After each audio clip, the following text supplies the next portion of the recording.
परम पूज्य आचार्य श्री राधा रमन महाराज जी का सानिध्य हमें मिल रहा है और उनके मुखार बिंद से हमको जो है कथा सुनने का अवसर मिल रहा है। ये बहुत ही परम सौभाग्य है।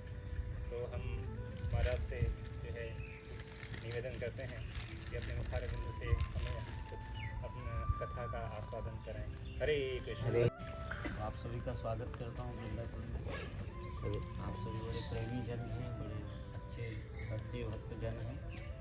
ये आपका अपना ही स्थान है। जब मेरे गोविंद ने करवट बदलना तो सक्तासुर नाम का एक राक्षस आ गया। 6 महीने के जब ठाकुर जी हुए, इसके बाद में अनेकों लीलाएं श्री ठाकुर जी ने की। तृणाव्रत आदि राक्षस भी आए थे लाला का अहित करने के लिए, लेकिन सभी को ठाकुर जी ने उद्धार कर दिया। फिर मैया यशोदा की मटकियों को तोड़ दिया लाला ने, तो श्री मैया यशोदा ने लाला को उखल से बांध दिया था। आप सभी जानते हैं ये कथा, इसलिए मैं संक्षिप्त कह रहा हूँ। जब उखल से श्री ठाकुर जी को बांध दिया तो यमला अर्जुन 2 वृक्षों को श्री ठाकुर जी ने उखल के माध्यम से गिरा दिया। उनका उद्धार हो गया और उन्होंने ठाकुर जी से प्रार्थना करी कि वाणी गुणान कथने श्रवणो कथायां हस्तौश्च कर्मसु मनस्तव पादयोर्न। हे ठाकुर जी, आपके गुणानुवाद हम अपनी वाणी से गाते रहे। ऐसी प्रार्थना करके श्री ठाकुर जी ने उनको आश्वासित करके नलकूबर और मणिग्रीव जो है उनको कुबेर के धाम भेज दिया। लेकिन मैया यशोदा को चिंता हो गई थी कि अब तो मैं गोकुल में बिल्कुल नहीं रहूंगी, क्योंकि मेरे लालाओं को कोई ना कोई राक्षस नित्य ही परेशान करता है। मैं नहीं रह सकती इस गोकुल में। तो नंद बाबा ने सभी ब्रजवासियों को मैया यशोदा की पीड़ा कही। तो नंद बाबा ने मीटिंग बुलाई सभी ब्रजवासियों। जिनको धूप आ गई वो थोड़ा इधर आ जाइए, मुझे थोड़ा कष्ट हो रहा है।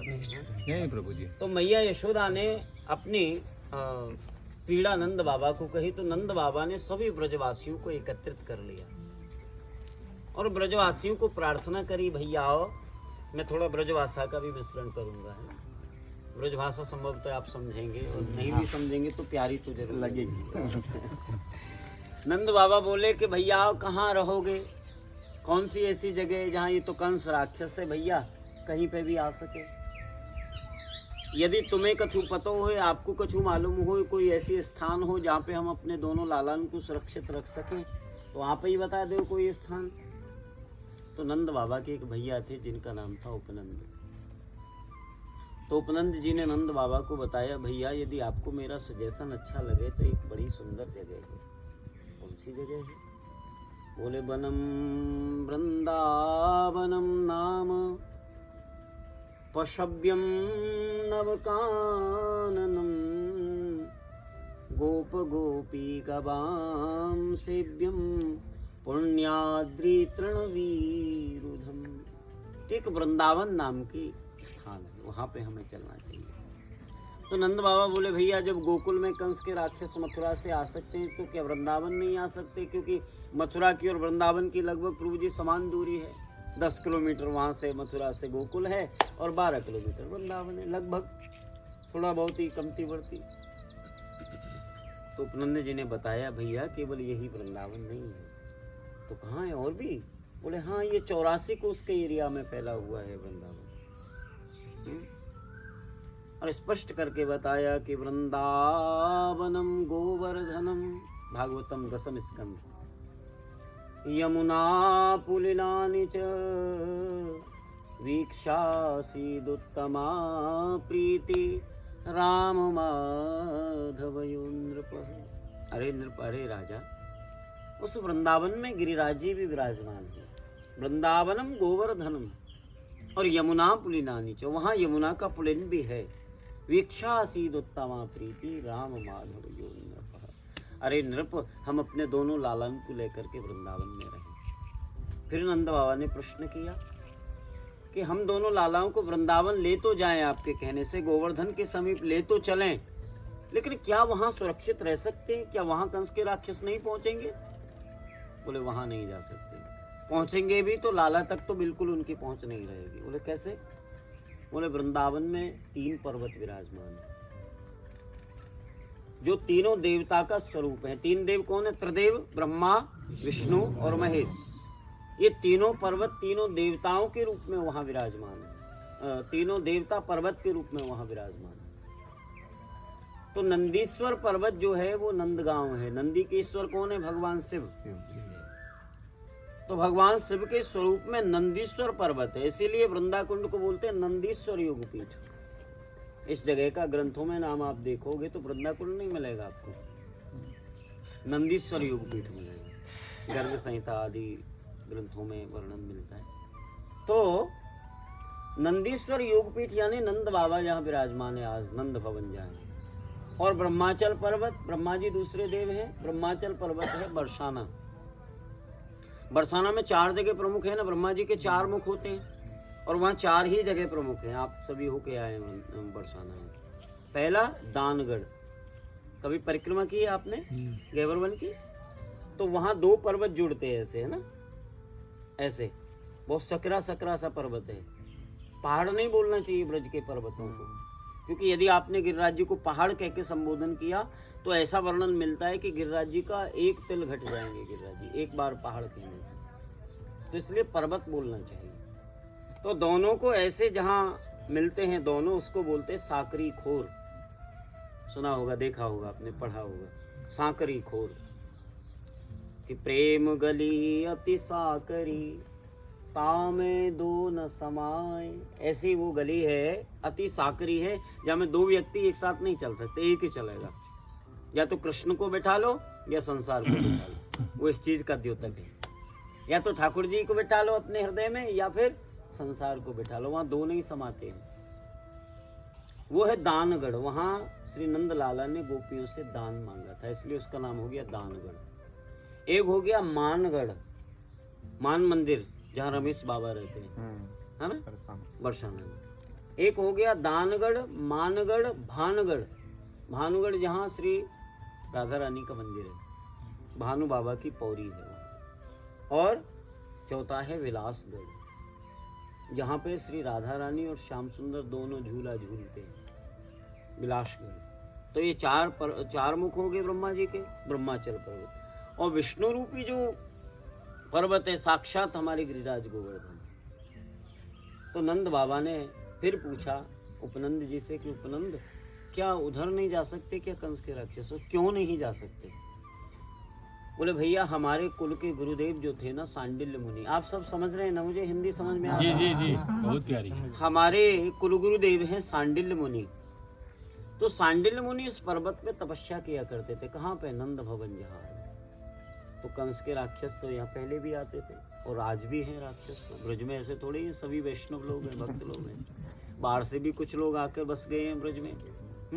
स्कैम भी होने लगे हैं अभी ब्रज में बाहरी लोगों के द्वारा। हो सकता है उसमें कुछ ब्रजवासी भी जुड़े होंगे, हो सकता है। लेकिन श्री नंद बाबा पूछने लगे कि क्यों वहाँ कंस के राक्षस नहीं जाते? बोले नहीं जाते। क्यों?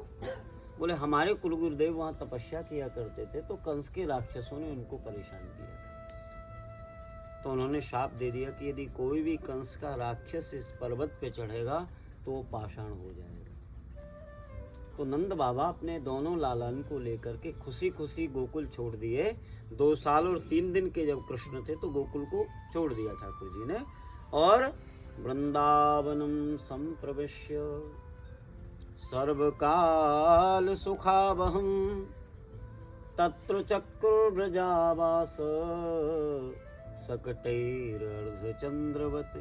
अब नंद बाबा के पास में ऐसी गाड़ी तो थी नहीं, उनके पास थी बैलगाड़ी, कोई बस भी नहीं थी। तो सभी ब्रजवासी सकटैर अर्ध चंद्रवत, बैलगाड़ी को संस्कृत में सकट बोलते, छकड़ा बोलते। तो सभी लाला को बिठा करके मैया यशोदा आदि सभी गोपियां गोकुल से और नंदगांव आ गई, यहाँ बसा लिया। पहले इसका नाम था आनंदपुर।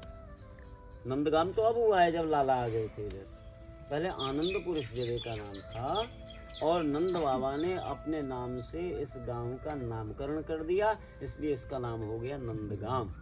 बोलिए नंदगांव धाम की जय। तो अभी समझ में आ गया ना नंदगांव का परिचय।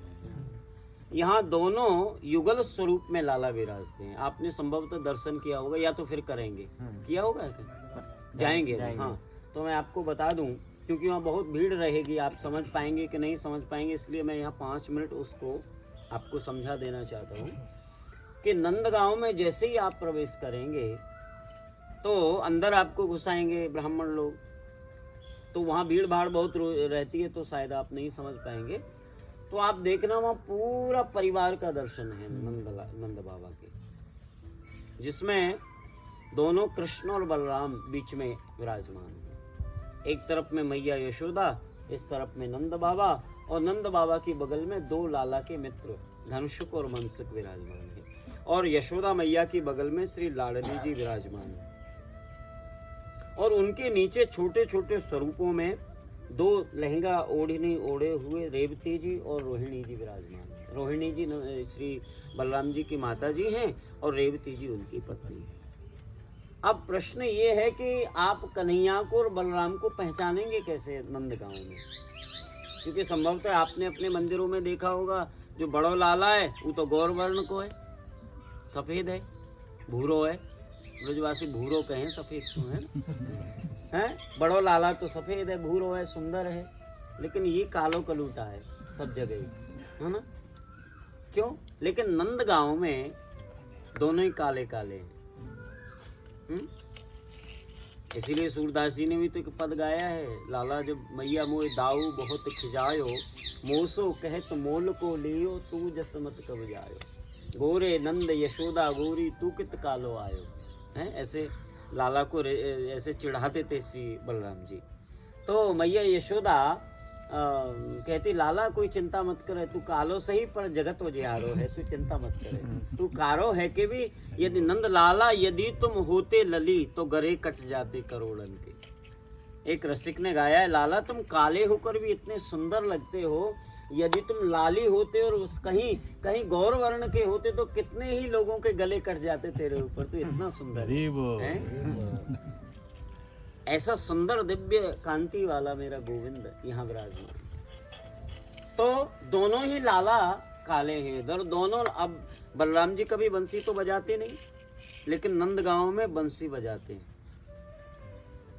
बलराम जी गैया चराते हैं तो छड़ी तो रखते ही रखते हैं, वो भी छड़ी रखते हैं, वो भी रखते हैं, दोनों ही मोर मुकुट धारण करते हैं। आप पहचान नहीं सकते कौन कृष्ण है कौन बलराम है।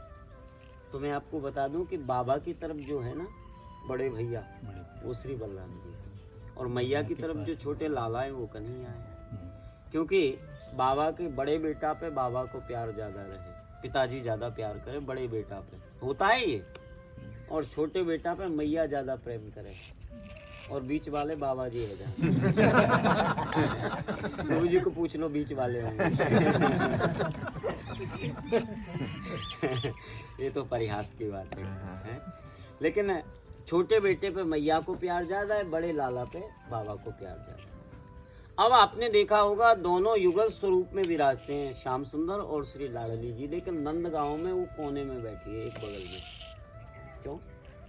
क्योंकि ऐसा दर्शन आपको विश्व में कहीं नहीं मिलेगा जैसा नंदगांव में। क्योंकि किशोरी जी की ससुराल है ना नंदगांव, तो ससुराल में जैसे बहन बेटी पर्दे से रहती है। हमारे अभी दिल्ली आदि शहरों में तो छोटे छोटे कपड़े भी पहनने लगी है माता जी लोग, लेकिन हमारे ब्रज में आज भी ऐसी परंपरा है कि जेठ जी के सामने और ससुर जी के सामने, सासू जी के सामने जो घर की बहू है ना, वो सिर नहीं उघारेगी, यहाँ तक रख लेगी पूरा, ऐसे घूंघट लगा के रहेगी। और एक परंपरा है हमारे ब्रज में कि पति के अपनी सासू जी के सामने अपने पति से भी बात नहीं करती पत्नी, इतनी शर्म इतनी लाज करती है, कभी नाम नहीं लेती अपने पति का, एजी ओजी में ही काम चलता है, फलाने के पापा जी फलाने की मम्मी जी, बस ऐसे ही काम है। तो श्री राधा रानी की ससुराल है, इसलिए वो पर्दे में रहती हैं इधर नंदगांव में, और नीचे रोहिणी जी रेवती जी हैं। इधर दोनों लाला, एक धन को सुख देने वाले, एक तन का सुख देने वाले, इसलिए एक का नाम है धन सुखा और एक का नाम है मन सुखा। हो गया दर्शन नंदगांव का। अभी आप प्रेम से दर्शन करना। अब आते हैं वृंदाकुंड। अब जब लाला यहाँ आ गए तो पूरे वृंदावन में श्री लाला गैया चराते। गोपाष्टमी के दिन पहले तो बछड़ा ही चराते थे कन्हैया, लेकिन मैया से बोले मैया अब तो मैं बड़ो है गए हो, 7 वर्ष की अवस्था के तकरीबन है गए हो, अब मैं गैया चराऊंगा। मैया बोली लाला अभी तू गैया चरावे योग्य ना है लाला, जब तू वन में जाएगा तो इतनी कंकरीली मिट्टी है लाला, कांटे लग जाएंगे तेरे, बहुत दूर दूर तक निकल जाए गैया, 9 लाख गैया है, तू कहाँ तक घूमे फिरेगो, अभी तू 12 है, छोटो है, तेरे बाबा सब भैया गैया चरा में, तू अभी रुक जा। लेकिन लाला जिद पड़ गए। तो गोपाष्टमी के दिन, कार्तिक शुक्ल जो गोपाष्टमी आती है ना, उस दिन श्री ठाकुर जी ने नंदगांव से ही गैया चराना प्रारंभ किया था। और अपनी मुरली को, अभी तो मोबाइल फोन है, तो लाला की मुरली क्या थी, लाला का फोन क्या था, मुरली। और ऐसा फोन था वो कि उसमें कभी बैलेंस कम नहीं हुआ आज तक। हाँ, उसका बैटरी कभी चार्ज ही रहता था। और जैसे कन्हैया मुरली बजाते तो ब्रज की गोपियां जितने भी जड़ चेतन सब प्रफुल्लित हो जाते थे। हैं अक्षुण्वताम फलमिदम न परम विदाम, वेणु गीत में आपने सुना होगा। है लाला जब लाला बंसी बजाते थे ना, गोपियां कहती लाला मुरुहर रंध्रन समये माँ मुरली करम रबम मधुरम। बोले लाला जब हम भोजन बनाते हैं ना तो आप मुरली मत बजाया करो। बोले क्यों? अब मुझे क्या पता तुम कब भोजन बना रही हो। बोले क्या हो जाता? बोले नीर समेधो रसताम नुरप्येति कृषतरताम। जब आप बंसी बजाते हो और हम भोजन बनाती हैं ना, तो नीर समेधो रसताम, लाला हमारे जो चूल्हे में जलने वाली जो लकड़ियां हैं ना, उनमें से पानी टपकने लगे, ऐसी मधुरमयी आपकी मुरली है। और जब पानी टपकने लगे तो हमारी लकड़ी गीली है जा, और गीली है जाने के कारण हम भोजन नहीं बना पावे, और भोजन न बन पावे तो हमें सासू जी के डांट खानी पड़े। जाके ताई आप बंसी मत बजायो करो। मुर हर रंधन समय माँ, रंधन समय ना, भोजन बनाते समय बिल्कुल मत बजा। अब कन्हैया बोले कि आप हमको क्या मालूम कि आप कब भोजन बना रही हो।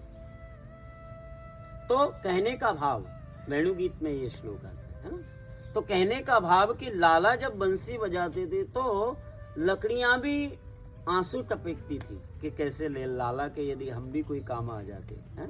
ऐसा सुंदर भाव है वेणु गीत में। तो कन्हैया सब जगह बंसी बजाते गैया चराते, लेकिन ब्रज में 2 प्रकार से लीला आज भी हो रही है। ये प्रत्यक्ष लीला है ठाकुर जी की कि वो मुरली बजाते हुए गौचारण कर रहे हैं। मैं समझ सकता हूँ, मैं ज़्यादा समय नहीं लूँगा क्योंकि बहुत गर्मी है, बस 10 मिनट में मैं आपको फ्री करूँगा, क्योंकि उधर भी धूप आ गई, इधर भी धूप आ गई।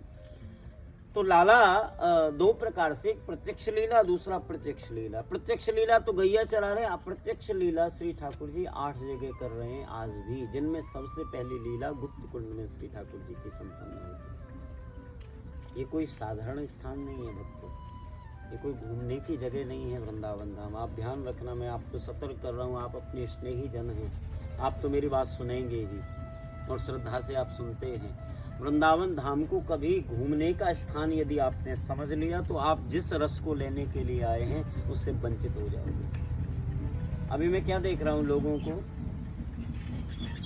लहंगा घुमा घुमा के रील बना रहे हैं वृंदावन में। गोपी ड्रेस खरीद लेते हैं अपने मंदिर से और फिर लहंगा घुमा घुमा के रील बना बना के अपलोड कर रहे हैं। कोई अपने फेसबुक पे कर रहा है, कोई अपने यूट्यूब पे कर रहा है, कोई कुछ में कर रहा है, इंस्टाग्राम पे कर रहा है।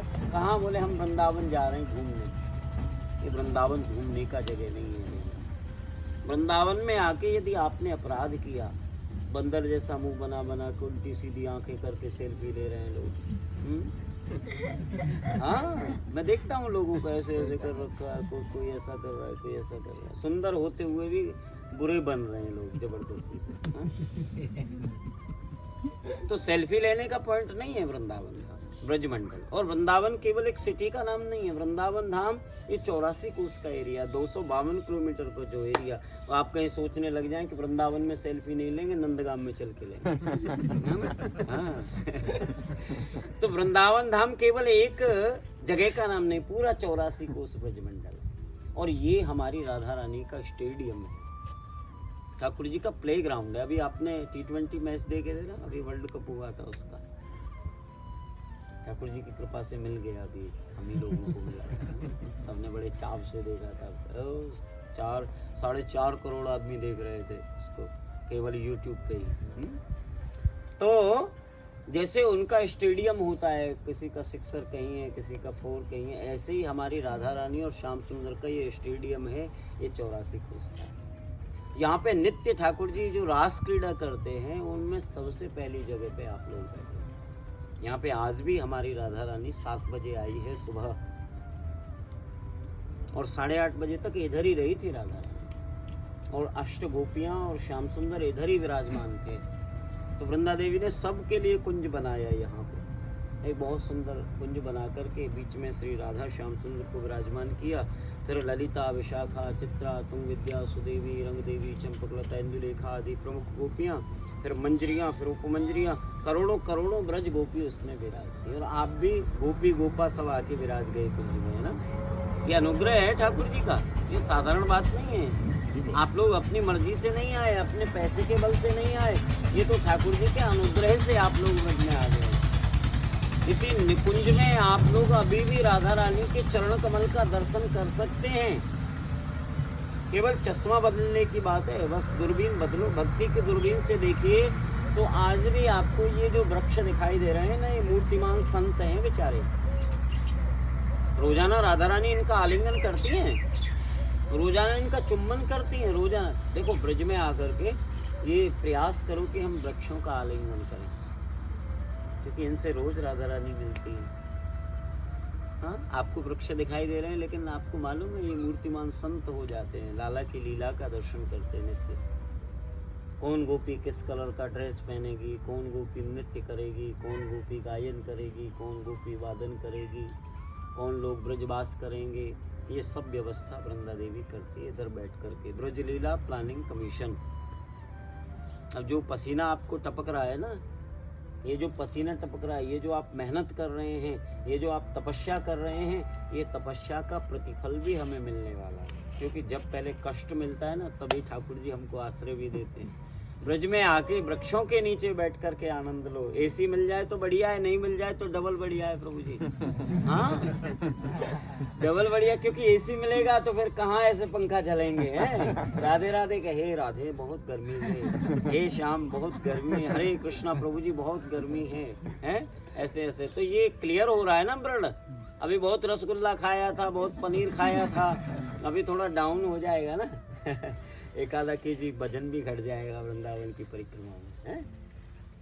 ये तपस्या है हमारी, ये ठाकुर जी हमारा परीक्षा कर रहे हैं वृंदावन में। देखिए, आप आज भी उनके चरण कमल का दर्शन कर सकते हैं, लेकिन हमारे पास उसके लिए भक्ति की मास्टर डिग्री चाहिए। हमारे पास अभी LKG स्टार्ट नहीं हुई है। यद्यपि इस ग्रुप में सभी भक्तों ने तुलसी माला पहनी है, ये मुझे बहुत अच्छा लगा देख करके, लेकिन ये प्रभु जी की कृपा है।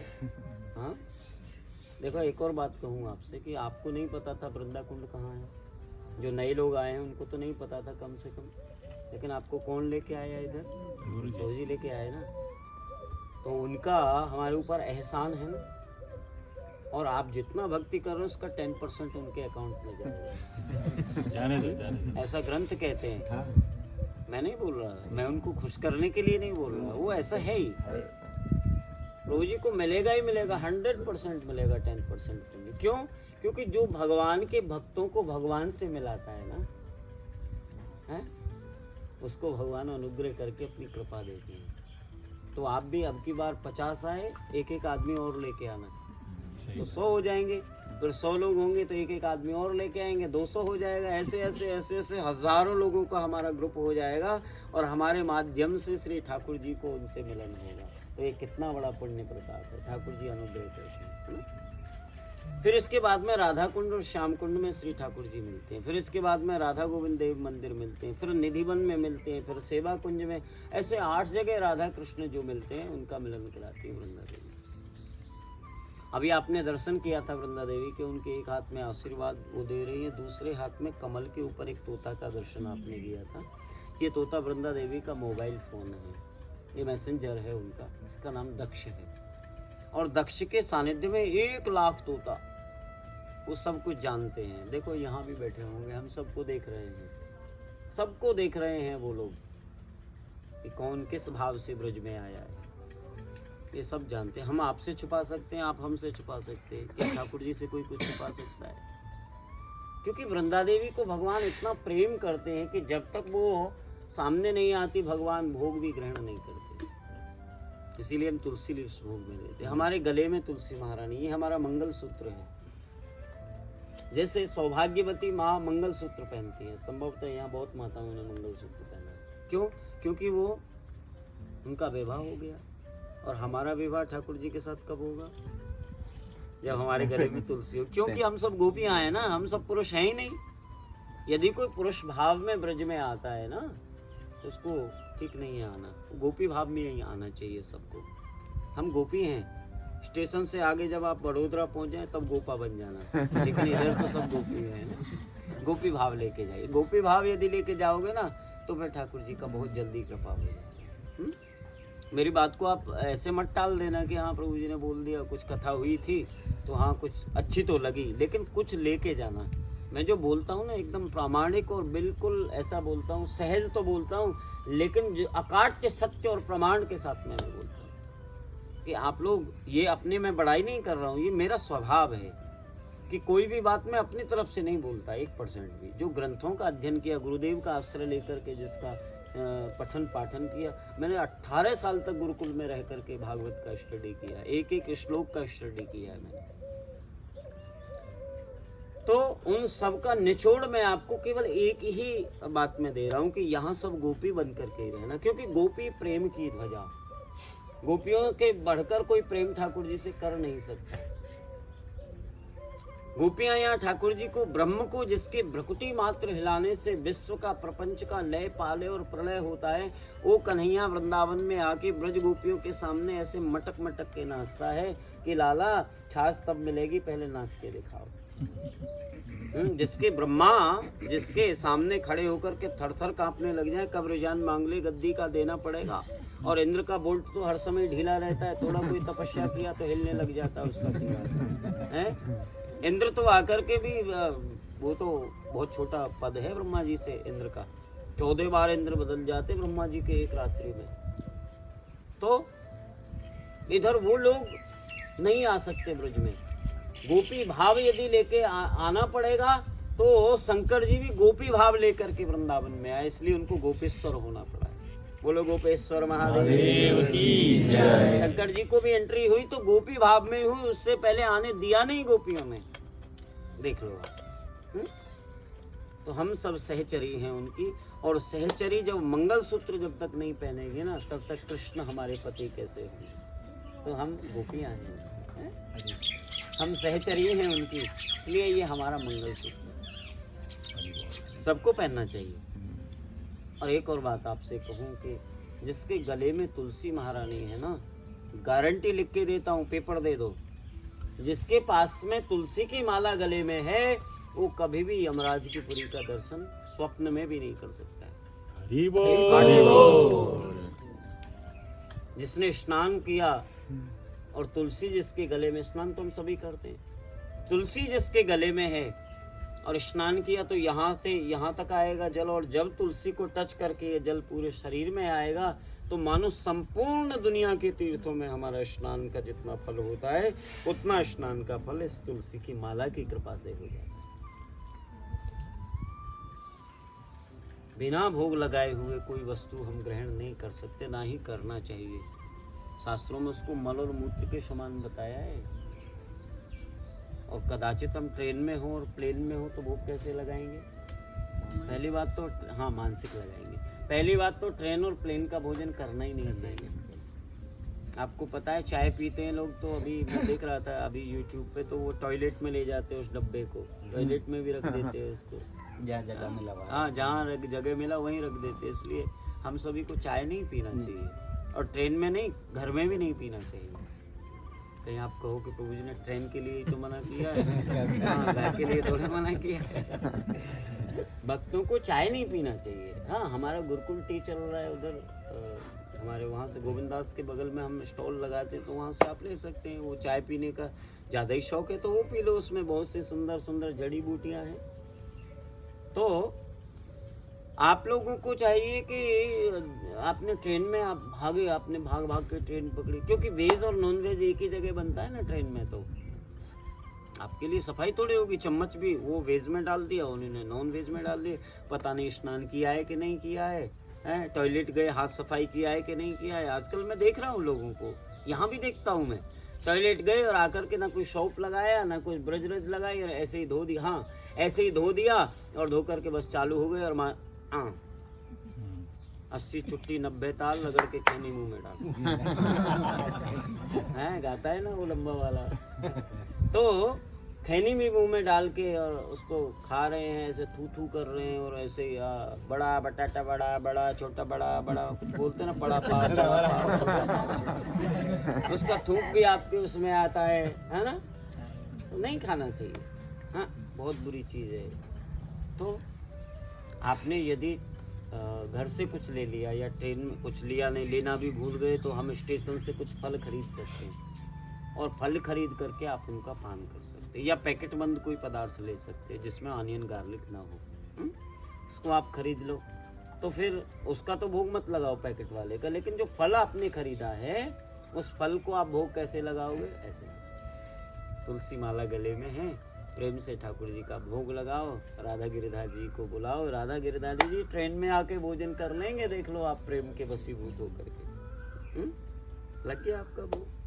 अब चिंता हो जाती कि कहाँ से तुलसी लाएं, हमारा भोग तो लगा ही नहीं, और प्रभु जी ने वृंदाकुंड में कहा था कि बिना भोग लगाए कुछ खाना नहीं चाहिए। तो तुलसी माला गले में है, प्रेम से भोग लगाओ, प्रेम से पाओ। अब आपने एकदम तेज, अब भोजन का तो कह दिया, अब पानी का भी तो बताओ प्रभु जी। अब भागे भागे गए, थोड़ा ट्रेन का टाइम था 7 o'clock, लेकिन हम थोड़ा 6:55 पे पहुंचे उधर, तो ट्रेन हमारी निकलने वाली है, बस पू बोल दिया उसने, हम भागे फटाफट से बड़ी तेजी से हाँफ हाँफ के जैसे तैसे ट्रेन पकड़ी हमने। अब बहुत तेज प्यास लगी, गर्मी थी, 15 जुलाई का दिन है, बहुत गर्मी है, तो भाग के ट्रेन पकड़ी हमने, तो पसीने पसीने हो गया। वहाँ आ गया बिस्लैरी बिस्लैरी बिस्लैरी बिस्लैरी, आपने एकदम से लिया ठंडा बिस्लैरी, एकदम गटक गटक गटक गटक। अब ध्यान आया, हमने तो पानी पी लिया, भोग तो लगाया ही नहीं है, ये तो गड़बड़ हो गया। लेकिन चिंता की बात नहीं है, अभी भी कोई घबराने की जरूरत नहीं, क्योंकि हमारे गले में जो तुलसी महारानी विराजमान है ना, या दृष्टवा निखिल पाप संग समनी दृष्टा बपू सर्जनी, जिसके देखने मात्र से सभी प्रकार का तत्क्षण का पाप नष्ट हो जाता है, वो तुलसी महारानी हमारे गले में मंगल सूत्र का काम कर रही है। वही मंगल सूत्र हमारे गले में है, यहाँ तक ये जल आया तो कुछ और है, लेकिन तुलसी महारानी गले के माध्यम से टच होकर के ये जब जल आया तो महाप्रसाद बन करके ऑटोमेटिक हमारे है। कोई चिंता की बात नहीं है। देखो इतना कृपा करती है तुलसी महारानी। आप कार्तिक के मंथ में यदि तुलसी महारानी की सूखी लकड़ी पर यदि कॉटन लगा करके शुद्ध देसी गाय का घी से आप ठाकुर जी को यदि दीप दान करते हैं ना, हम लोग सब दामोदर अष्टकम बोल के दीप दान करते हैं, तो यदि लकड़ी तुलसी की होगी और हम दीप दान करेंगे तो जितना पुण्य 1 वर्ष तक गोलोक धाम में रहने से मिलता है, वैसे गोलोक में जाने के बाद तो कोई आएगा ही थोड़े, लेकिन गोलोक धाम में 1 वर्ष का जो पुण्य मिलता है वह कृपा तुलसी महारानी की लकड़ी से श्री ठाकुर जी को दीप दान करने से मिलती है। तुलसी महारानी के द्वारा भगवान को भोग बनाया जाए, पद्म पुराण की बात बोल रहा हूँ। प्रकृति खंड ब्रह्म वैवर्त पुराण में तो ये बात आई है कि ठाकुर जी को यदि चूल्हा जला करके तुलसी की लकड़ियों से यदि भोजन बनाया जाए, अब आप सोचेंगे क्या लकड़ी जलानी चाहिए क्या प्रभु जी? प्रश्न हो सकता है ना। बिल्कुल जलानी चाहिए ठाकुर जी के लिए, अपने खाने के लिए नहीं जलाना है तुलसी महारानी की लकड़ी को। ठाकुर जी के भोग के लिए तुलसी महारानी की लकड़ी जलाना अपराध नहीं माना गया। ये पद्म पुराण और ब्रह्म वैवर्त पुराण में आप पढ़ सकते हैं। और जब ठाकुर जी के लिए भोजन आप बनाओगे उन लकड़ियों से, तो ऐसा वर्णन आता है कि बांके बिहारी लाल जरूर उसका पान करते हैं, जरूर पाते हैं। आपने सुना होगा हरिचंदन, एक चंदन होता है, सुना होगा हरिचंदन। हरिचंदन क्या है? तुलसी की लकड़ी से, बहुत सुंदर। तुलसी की लकड़ी से घिसे हुए चंदन का ही नाम हरिचंदन। आपके पास चंदन नहीं है, मैसूर से उधर से आता है चंदन नहीं है, तो आप तुलसी की लकड़ी घिस के ठाकुर जी को चंदन लगाइए, वो बहुत प्रिय है ठाकुर जी को। ठाकुर जी को सर्वाधिक प्रिय है वो चंदन। हाँ? हमारा जप भी भगवान तुलसी माला पे ग्रहण करते। अच्छा, किसी को यदि तुलसी की माला जप के लिए या गले के लिए चाहिए तो हमारी बुक स्टॉल पे उपलब्ध है। बहुत एकदम ओरिजिनल तुलसी की माला, प्योर, और ऑफर्ड है तुलसी महारानी के, वृंदा देवी को चाहिए तो आप ले सकते हैं। तो हमारा जप भी भगवान तुलसी माला के माध्यम से स्वीकार करते, इसीलिए हम तुलसी माला पे जप भी करते हैं। हमारी नोज पे तुलसी महारानी, ये भगवान के चरण कमल, ये चरणों में तुलसी महारानी। हमारे आंगन में तुलसी महारानी। जिस आंगन में तुलसी नहीं होती ना, वो दैत्य का घर होता है, वो राक्षस का घर होता है। रामायण में एक प्रसंग आता है सुंदरकांड में, जब श्री हनुमान जी लंका गए थे तो रामायुध अंकित ग्रह शोभा वर्णि न जाए, नव तुलसी का वृंद तहाँ देखे हर्ष कपीरा। बड़ा सुंदर एक प्रासाद है, बड़ा सुंदर एक भवन है, वहाँ रामायुध अंकित, राम के आयुध वहाँ अंकित हैं, शंख चक्र गदा पद्म भी हैं, और नव तुलसी का वृंद, बड़ी सुंदर नई तुलसी वहाँ है।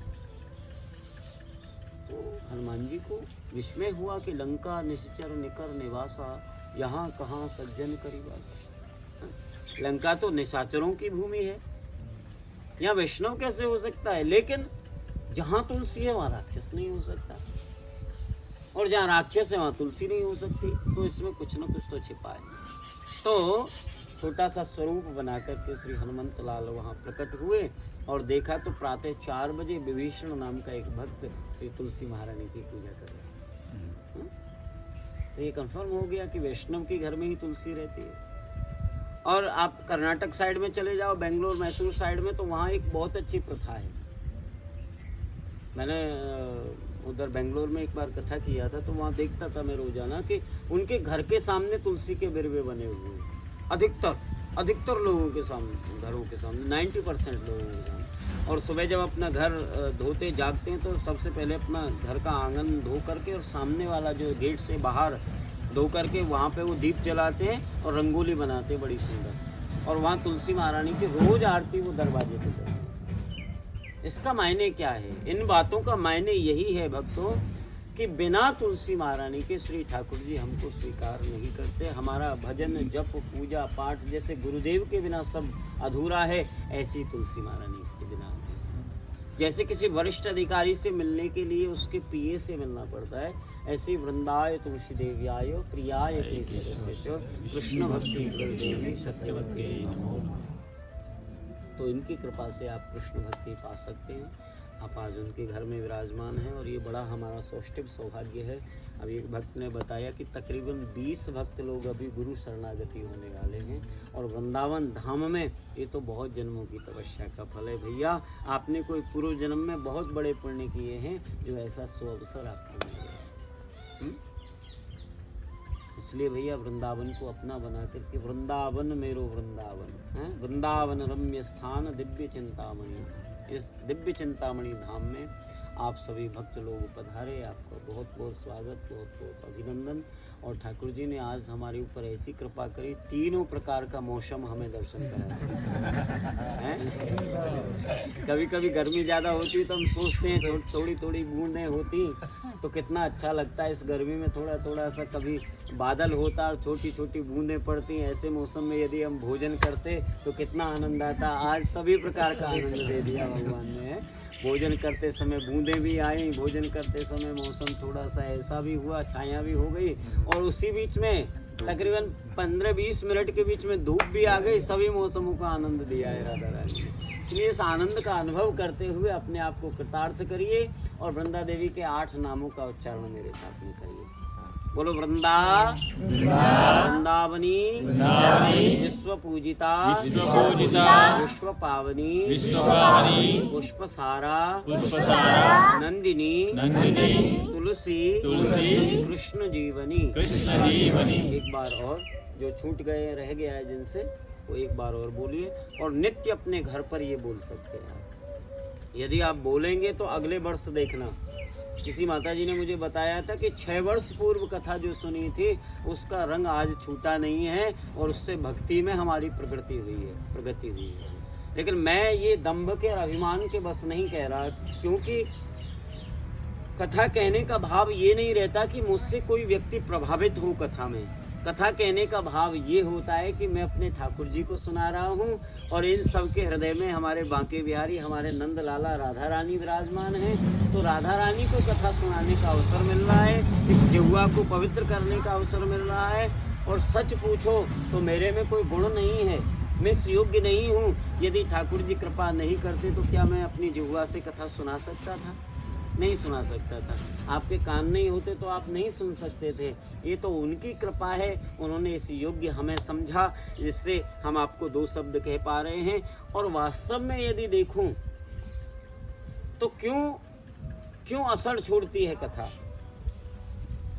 अपने इस वाणी के माध्यम से आप इसको अभिमान ना समझें, ये मेरा प्रार्थना है आप सबको। इस कुंड पर बैठकर के हजारों लोगों को भगवान की कृपा से तुलसी माला का आश्रय दे दिया। जो लोग नित्य ऑनियन गार्लिक खाते थे, जो नॉनवेज का प्रयोग करते थे, जो वेजिटेरियन होने का जिन्होंने कभी सोचा नहीं, उन लोगों ने इसी स्टॉल से तुलसी लेकर के और यहाँ वृंदा देवी के सामने बैठ कर के शपथ खा करके तुलसी माला ग्रहण की। ये कृपा का फल है, ठाकुर जी ने ये आश्रय दिया। तो भक्तों, आप नित्य तुलसी, मेरी बात को मान करके ये 8 नाम रोज अपने घर में गाना। देखो अगली साल आके बताओगे कुछ अनुभव मुझे।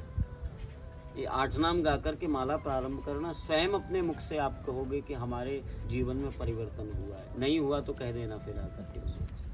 तो एक बार पुनः आप मेरे साथ गाइए। बोलो वृंदावनी विश्व पूजिता विश्व पावनी पुष्पसारा नंदिनी तुलसी कृष्ण जीवनी। हरे कृष्णा हरे कृष्णा कृष्ण हरे हरे, हरे राम राम राम हरे हरे। बोलो वृंदा देवी तुलसी महारानी की जय।